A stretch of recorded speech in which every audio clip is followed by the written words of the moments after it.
আসসালামু আলাইকুম। আশা করি আল্লাহর রহমতে সবাই ভালো আছেন। আলহামদুলিল্লাহ, আল্লাহর রহমতে আমিও ভালো আছি। আজকে আমি পুডিং তৈরি করেছি, আর পুডিংটা খুব সুন্দর জমে গেছে। একদম পারফেক্ট হয়েছিল, দেখতেও সুন্দর হয়েছে, খেতেও অনেক মজার হয়েছিল। দেখতেই পাচ্ছেন, খুবই লোভনীয় এবং খুব সহজেই আমি এটা তৈরি করেছি। আশা করি আপনাদের কাছেও ভালো লাগবে। তো আমি প্রথমে যেই মোল্ডে পুডিং বানাবো সেখানে আমি কিছু চিনি আর সামান্য একটু পানি দিয়ে চুলার উপর বসিয়ে দিলাম। আমি একটা ক্যারামেল তৈরি করব। তো এই যে চিনিটা কিন্তু লালচে হয়ে এসছে।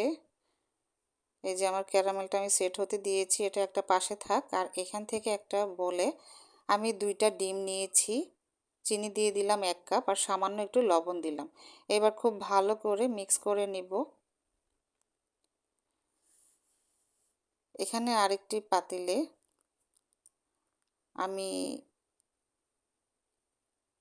1 কাপ পানি নিলাম, কুসুম গরম পানি, এটা খুব সামান্য গরম আর কি। এর মধ্যে আমি 2 টেবিল চামচ কর্নফ্লাওয়ার এবং 4 টেবিল চামচ গুঁড়ো দুধ দিয়ে দিয়েছি।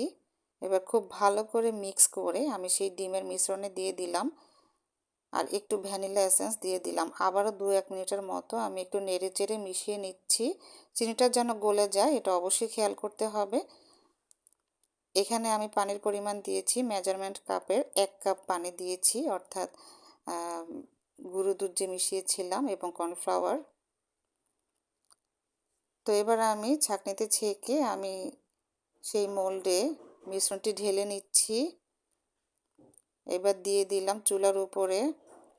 আগেই আমি একটি হাঁড়িতে একটুখানি পানি গরম হতে দিয়েছিলাম, তো ওইটার উপরে আমি মোল্ড বসিয়ে দিলাম যেটাতে আমি পুডিং বসিয়েছি। আর উপরে অবশ্যই ভারী কিছু দিয়ে দিলাম যেন পানিতে বলক আসলে, বুদবুদ আসলে এটা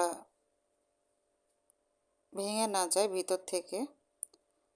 তো আমি কিন্তু 30 মিনিট পরে ঢাকনাটা খুলে নিয়েছি। 30 মিনিটের মধ্যে আমার পুডিংটা একদম রেডি হয়ে গেছে, মৃদু আছে আমি এটাকে রান্না করে নিয়েছিলাম। পুরোপুরি ঠান্ডা যখন হয়ে গেছে, অর্থাৎ 4-5 ঘন্টা পরে আমি এটাকে মোল্ড আউট করে নিচ্ছি।